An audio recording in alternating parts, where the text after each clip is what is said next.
गोपालगंज नामक गांव में मदन नाम का एक किसान रहता था। मदन अपने खेतों में बहुत मेहनत से काम करता था और उससे ही जो आमदनी होती उसी से उनका घर चलता था।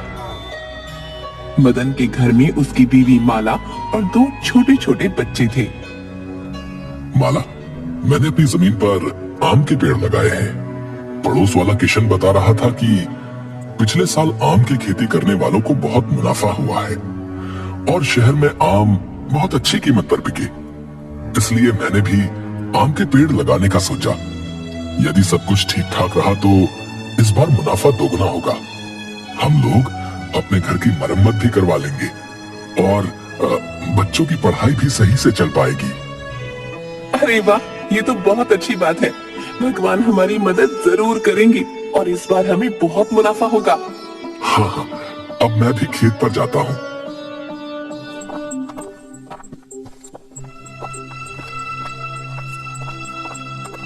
मदन रोजाना अपनी जमीन पर जाकर पेड़ों में पानी देता और उनकी खूब सेवा करता ताकि बहुत अच्छे फल आएं। कुछ महीने बीत जाते हैं और बरसात का मौसम आ जाता है। मदन के आम के पेड़ भी लगभग फल देने के लिए तैयार हो गए थे। मदन के दोस्त किशन का खेत भी वहीं पास में था। दोनों आपस में रोज बातें करते थे। मदन भैया, आपकी जमीन पर पेड़ तो बहुत अच्छे लगे हैं। ऐसा लगता है कि इसमें बहुत अच्छे फल आएंगे। हाँ किशन, मैंने मेहनत तो बहुत की है। अब भगवान की कृपा रही तो फल भी अच्छे ही आएंगे और मुझे मुनाफा होगा। बस भगवान हम सब किसानों पर कृपा बनाए रखे और इस बार तूफानी बारिश न आए। कुछ गांव वाले कह रहे थे कि इस बार यदि बारिश ज्यादा हो गई तो काफी फसल नष्ट हो जाएगी। बस उन लोगों की बातें सुनकर ही मेरे मन में चिंता बैठ गई है, कहीं हमारी मेहनत बर्बाद ना हो जाए। नहीं नहीं, चिंता मत करो, ऐसा कुछ नहीं होगा। भगवान पर भरोसा रखो। अपना काम खत्म करके किशन और मदन अपने अपने घर चले जाते हैं।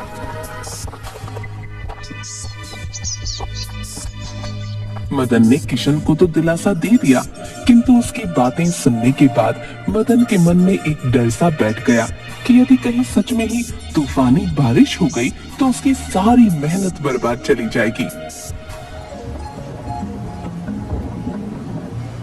एक दिन बहुत तेजी से बारिश हुई। बारिश रुकने का नाम ही नहीं ले रही थी। मदन अपने घर में बैठा बैठा बारिश के रुकने का इंतजार कर रहा था। लगातार 2 दिन से बारिश हो रही है, रुकने का नाम ही नहीं ले रही। मेरा मन बहुत घबरा रहा है। इतनी तेज तूफानी बारिश में तो पूरे गांव की फसलें बर्बाद हो जाएंगी और मैंने जो कितने महीनों तक अपने खेतों पर काम किया है वो सब बर्बाद हो जाएगा। चिंता न करें, ऐसा कुछ नहीं होगा। तुम नहीं जानती, कुछ साल पहले ऐसी ही बारिश आई थी और पूरे गांव के खेत बर्बाद हो गए थे। उस साल गांव में किसी को भी उनकी मेहनत का फल नहीं मिला। यदि इस बार भी ऐसा हुआ तो मुनाफा तो दूर की बात है, हमें खाने के भी लाले पड़ जाएंगे। मुझे कुछ और काम करने को मजबूर होना पड़ेगा। इसी तरह चिंता और सोच में मदन पूरी रात सो नहीं पाता। अगले दिन मदन सुबह सुबह बारिश बंद होते ही अपने पेड़ों को देखने भागता है, परंतु वहां का नजारा देखकर उसके होश उड़ जाते हैं। वहां चारों तरफ बर्बादी का मंजर था। सभी के खेत और फसलें बर्बाद हो चुकी थीं। मदन सर पकड़कर वहीं बैठ जाता है और रोने लगता है। तभी किशन वहां आता है।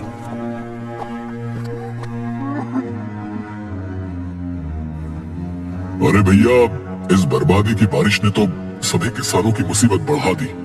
देखो, तुम्हारी और हमारी मेहनत पर कैसे पानी फिर गया। मुझे कुछ समझ नहीं आ रहा, मैं क्या करूं।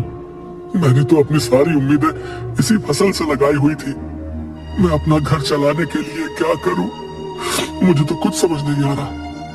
अरे भैया, सभी का यही हाल है। गांव में जितने भी किसान हैं, सभी पर ये मुसीबत आई है। किशन चला जाता है, परंतु मदन वहीं बैठा बैठा रोता रहता है। काफी देर वहां उदास बैठने के बाद मदन जब अपने घर की ओर जाता है तो घर का नजारा देखकर उसका मन दुखी हो जाता है। बारिश के पानी से घर की छत बह रही थी और भूखे प्यासे बीवी और बच्चे कोने में दुबके बैठे थे। अरे कहाँ थे आप? कब से मैं आपका इंतजार कर रही थी। देखिए ना, छत से कितना पानी टपक रहा है। भूखे प्यासे बच्चे कब से खाने के लिए कह रहे हैं, पर मैं खाना कहाँ से लाऊं? ना तो घर में राशन है, ना ही सोने की जगह। आप कुछ कीजिए ना, मुझसे बच्चों का ये दुख नहीं देखा जाता। माला, मैं कुछ करता हूँ। हमारा सब बर्बाद हो गया। भगवान न जाने कैसी परीक्षा ले रहा है। मैं बच्चों के खाने का बंदोबस्त करता हूँ।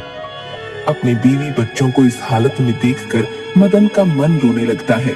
अपने बच्चों के लिए खाने का इंतजाम करने की खातिर मदन घर से भागता हुआ बाजार की दुकान की ओर जाता है।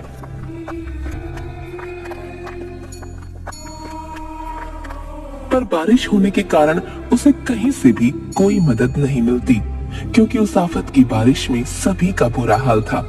बहुत भारी मन से मदन खाली हाथ निराश होकर अपने घर की ओर लौट रहा था। तभी अचानक उसे एक चिड़िया के कराहने की आवाज आई। ये किसी पक्षी के रोने की आवाज कहाँ से आ रही है? वो इधर उधर नजर घुमाता है तो उसे एक घायल चिड़िया दिखती है, जो कि दर्द से बुरी तरह कराह रही थी।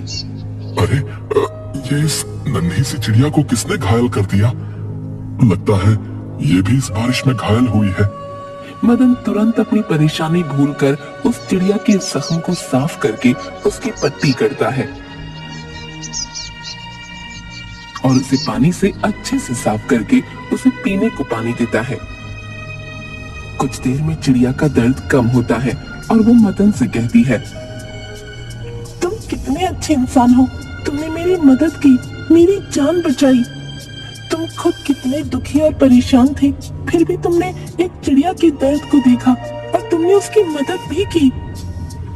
चिड़िया को बोलता देखकर मदन बहुत हैरान होता है और उससे पूछता है, तुम एक पक्षी हो, फिर भी इंसानों की भाषा कैसे बोल रही हो?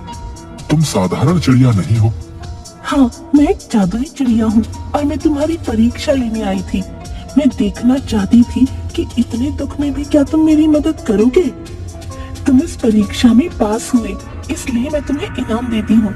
तुम मुझसे कोई भी वरदान मांग लो, जो भी इच्छा जाहिर करोगे वो पूरी हो जाएगी। मदन कुछ सोचने के बाद चिड़िया से कहता है, आप तो सब जानती हैं, मेरी पूरी मेहनत पर पानी फिर गया। मेरे पेड़ फल देने को तैयार थे, परंतु ऐसी तूफानी बारिश आने की वजह से मेरी सारी फसल बर्बाद हो गई। आप मेरी कुछ ऐसी मदद करें कि मेरी सारी फसल ठीक हो जाए और मैं इस मुसीबत से निकल पाऊं। मैं तुम्हें कुछ जादुई बीज दे रही हूँ। इन्हें तुम कल सुबह अपने खेतों में डाल देना। फिर देखना, तुम्हारे पेड़ों पर सोने के आम लगेंगे। तुम्हारे जो पेड़ बर्बाद हो गए हैं, वे सभी इनके जादू से ठीक हो जाएंगे और उन पर सोने के आम लगेंगे। इसके बाद तुम्हें कभी भी चिंता और गरीबी का सामना नहीं करना पड़ेगा। चिड़िया वो जादुई बीज देकर उड़ जाती है। मदन वहीं बैठा सोचता रहता है, क्या इस चिड़िया ने सचमुच जादुई बीज दिए होंगे? क्या सचमुच मेरे बागों में सोने के आम लगेंगे? ऐसा हो गया तो मेरी सभी मुसीबतें खत्म हो जाएंगी और मैं सुख का जीवन बिता पाऊंगा। मदन घर पहुंचता है। आप कहाँ गए थे? मैं कितनी परेशान थी। आप कुछ कहकर भी नहीं गए। माला, मैं अपने खेतों में गया था। वहाँ सारी फसलें पूरी तरह बर्बाद हो चुकी हैं। मैं वहीं बैठा रो रहा था, तभी कुछ जादुई घटना हुई। ये कहते हुए मदन माला को सारा किस्सा बताता है कि किस तरह जादुई चिड़िया ने मदन को जादुई बीज दिए।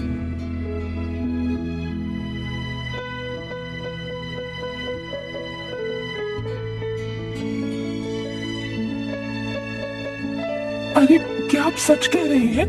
यदि चिड़िया ने वो जादुई बीज दिए हैं तो जरूर हमारे खेतों में सोने के आम लगेंगे। उसकी कही बात जरूर सच होगी। तुमने उस चिड़िया की मदद की, अच्छाई का फल तुम्हें मिलेगा और हमारी सारी मुसीबतें दूर हो जाएंगी। बस अब हमें अपने खेत में जादुई फसल का इंतजार करना होगा।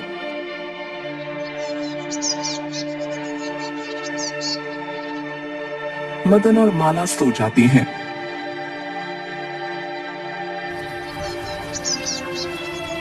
और अगले दिन सुबह ही मदन अपने खेतों में जाकर वो जादुई बीज डाल देता है।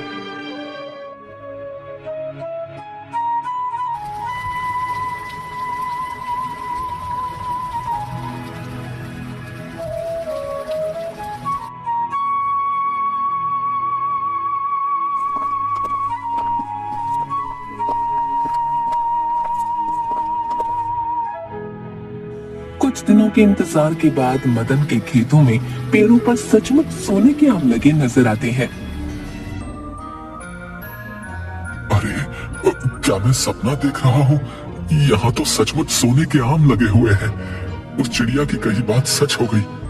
मैं जल्दी से ये आम तोड़कर घर ले जाता हूँ और उन्हें तुरंत जाकर बाजार में बेचता हूँ। धन्यवाद भगवान, आपका लाख लाख शुक्र है।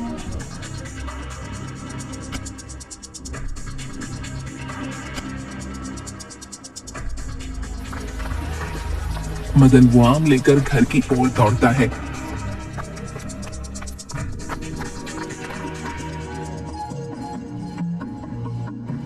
देखो माला, देखो, जादुई चिड़िया की बात सच हुई। अब हमारे गरीबी के दिन गए। देखो, सोने का आम। कमाल हो गया ना? अरे ये तो सचमुच सोने के आम है। ये आम बेचने पर तो हमें बहुत सा पैसा मिलेगा, परंतु अभी केवल एक ही आम बाजार ले जाओ और उसे बेच कर आओ। सारे आम एक साथ ले जाना खतरनाक होगा। मदन एक आम लेकर बाजार जाता है।